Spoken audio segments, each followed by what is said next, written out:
401 députés européens viennent d'approuver un accord de libre-échange avec la dictature communiste vietnamienne. Le commerce, ça n'a pas d'odeur, n'est-ce pas?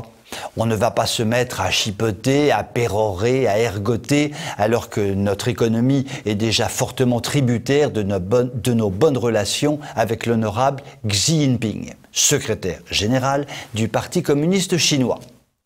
Donald Trump ou Vladimir Poutine ne sont pas des gens fréquentables, c'est entendu.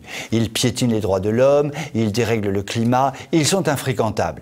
Mais le régime vietnamien, allons donc, de braves gens qu'on vous dit, qui ne feraient pas de mal à une mouche tsetse. Au fait, de quoi qui cause ce fameux accord accepté à une majorité écrasante par les députés européens?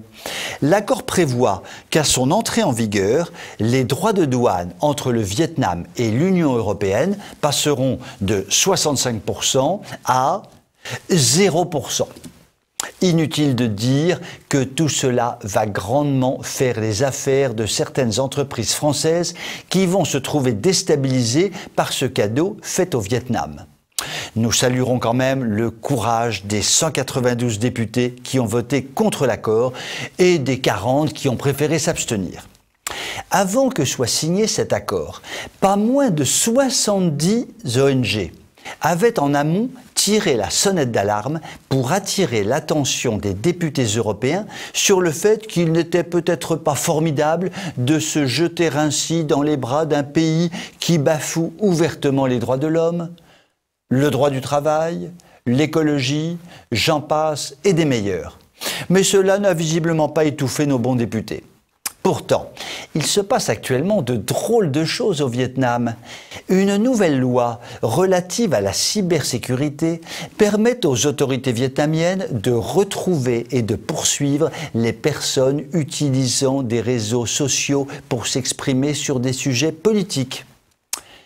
Ça me rappelle vaguement quelque chose, mais quoi ? D'autre part, le gouvernement contrôle la télévision, la radio et la plupart des journaux. De ce fait, les blogueurs et les journalistes indépendants sur Internet dispensent souvent une information plus indépendante, ce qui les place dans une position dangereuse car leur liberté d'expression a été sérieusement restreinte par ladite loi. Là aussi, ça me rappelle vaguement quelque chose, mais quoi ? Ah mais oui, mais si, bien sûr, mais si, cela me rappelle un dicton populaire plein de bon sens. Qui se ressemble, s'assemble. Union européenne, Vietnam, même combat.